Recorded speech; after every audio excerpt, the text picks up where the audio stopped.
తెలంగాణ ప్రజలకు శుభవార్త చెప్పిన కేంద్రం.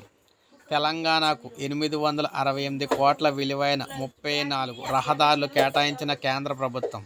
కేంద్ర మంత్రి నితిన్ గడ్కరీ కీలక ప్రకటన. కేంద్ర రహదారి మౌలిక వస్తుల నిధి కింద తెలంగాణకు 868 కోట్లు విలువైన 34 రహదారులు, వంతెనలు మంజూరు చేసినట్లు కేంద్ర రహదారి రవాణా శాఖ మంత్రి నితిన్ గడ్కరీ అయితే సామాజిక మాధ్యమం ఎక్స్ ద్వారా వెల్లడించారు.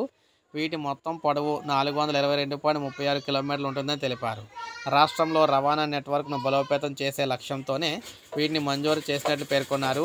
ఈ భారీ పెట్టుబడి ఆర్థిక పురోగతికి ఊతమివ్వడంతో పాటు రాష్ట్ర వ్యాప్తంగా ప్రజల జీవన ప్రమాణాలను కూడా మెరుగుపరుస్తుందని అభిప్రాయపడ్డారు. గడ్కరీ ప్రకటనపై కేంద్ర బొగ్గు గనుల శాఖ మంత్రి కిషన్ రెడ్డి హర్షం వ్యక్తం చేశారు. రాష్ట్రంపై కేంద్ర ప్రభుత్వానికి ఉన్న చిత్తశుద్ధికి ఇది నిదర్శనమని తెలిపారు.